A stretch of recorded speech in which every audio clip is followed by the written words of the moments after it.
Hello, SSS pensioners! It's me, Angel. Welcome back sa aking YouTube channel. Meron pong advisory si SS para sa inyo guys bago matapos itong March sa mga pensioners natin dyan na kailangan pong mag-comply ng inyong ACOP or Annual Confirmation of Pensioners para po sa tuloy-tuloy nyo pa rin na monthly pension at para ang inyong monthly pension na yan ay hindi po matigil.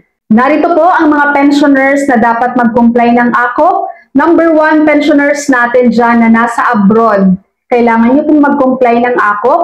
Number 2, kapag ikaw pensioner ni SSS, nandito ka lang naman sa Pilipinas, pero ikaw ay 80 years old and above na, kailangan mo pong mag-comply ng ACOP. Number 3, kapag ikaw ay total disability pensioners, kailangan mo rin pong mag-comply ng iyong ACOP. At number 4 naman, kapag ikaw ay death or survivor pensioners, kailangan mo rin pong mag-comply. At ang ating panghuli, kapag ikaw po ay dependent children under guardianship, kailangan mo rin pong mag-comply ng iyong ACOP.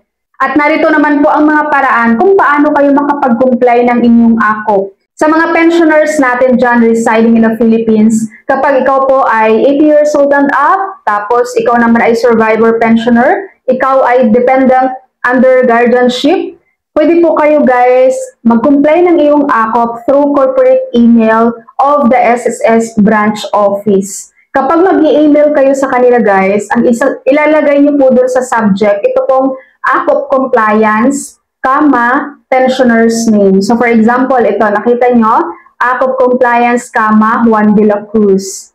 So i-email niyo po ito guys sa SSS branch na gusto nyong pasahan ng inyong ACOP.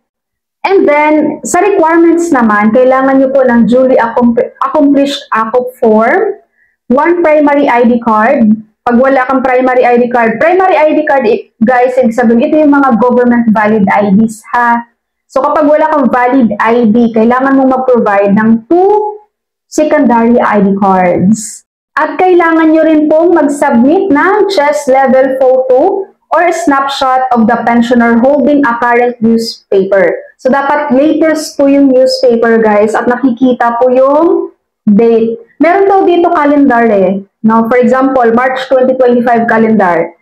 Pinipicturean niya, hawak niya yan, tapos pipicturean siya guys. Dapat makikita yan ng SSS at malinaw dapat. Kung paano nyo naman guys makuha yung email address kung saan kayo magsisend. Ayan po, di ba yan yung website nila. Tapos i-click nyo lang yan, tapos kayo sa baba itong branch directory. Isa-search nyo lang dito kung anong branch ng SSS yung gusto nyong pasahan. Tapos makikita nyo na dito yung email address. So dyan nyo po siya isa-send. So yan po ang paraan paano mag-send via email. Pero pag gusto nyo naman guys ng face-to-face, pwede rin po. Pupunta kayo sa mismong branch ng SSS. Meron na silang ACOP form doon, pwede kayong doon na mag-fill up. Tapos dalhin nyo na lang guys yung inyong mga valid IDs. So yun yung mga residing in the Philippines guys, pwedeng through email, pwedeng face-to-face sa branch. Pangatlo naman, pwede pong representative. Through representative at any SSS branch. No? Representative, ibig sabihin guys, meron ka lang authorized person na siyang mag-asikaso ng ACOP mo sa SSS branch. So ang kailangan nyo lang doon, ACOP form, dapat bago siya pumunta doon guys, filled out na yung ACOP form na dala-dala niya, may pirma niya na. Okay, tapos primary ID, pareho kayong dalawa. And then yung chest level photo na hawak-hawak mo yung diaryo o kaya calendar. Kapag ikaw naman ay total disability pensioner, kailangan talaga guys ng face-to-face.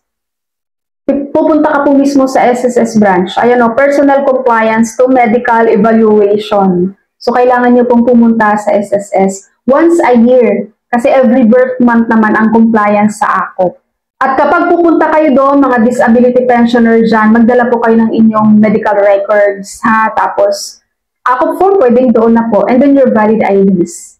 Pero sa mga disability pensioners dyan na hindi na po kaya mag-travel sa SSS branch, pwede po kayo mag-request ng home visit. Si SSS po mismo ang pupunta sa bahay nyo, guys. Ang gagawin nyo, kailangan nyo pong mag-submit ng email sa SSS. So, submit by email or representative a letter request signed by the pensioner or his relative or guardian stating the reason or for the visit request. Ayan, lalagay nyo lang doon yung reason nyo. And then, submit a soft copy or photocopy of 1 primary ID. So, pwede po kayo mag-email guys sa inyong SSS, tapos mag-request kayo doon, mag-request kayo ng pa-home visit for AKOP compliance, at ilagay nyo ang reason doon sa email guys, bakit hindi kayo makaka-visit sa mismong SSS branch. And next, sa mga SSS natin dyan na pensioners residing abroad, kapag ikaw po ay retiree, survivor, or dependent under guardianship, no, na nasa abroad ngayon, pwede po kayo mag-request or mag-comply ng inyong AKOP through video call. So, pwede po yung Viber or kaya MS Teams. Paano gagawin yon? Magre-request po kayo ng appointment through email at ofw.relations@sss.gov.ph or corporate email of Foreign Representative Office. Wait for SSS email confirmation on the AKOP video call appointment.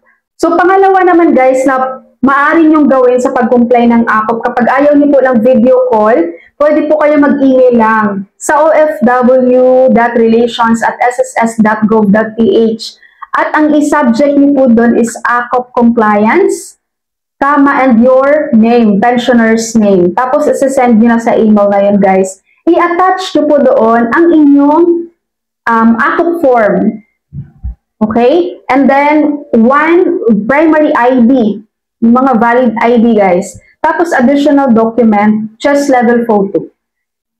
Calendar or JARU o kaya TV TV news, guys, na nandun may malinaw pong nakikita ang date and year. No? Year and month date sa TV.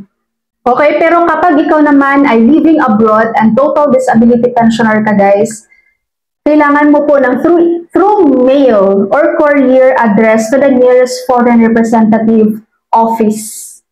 Tapos kailangan po doon, again, ang AKOP form, one primary ID, chest level photo, recent medical certificate issued by his or her attending physician or by any government physician indicating complete physical examination findings. And then the certified true copy of results, laboratory procedure, done within 1 year from birth month, if any.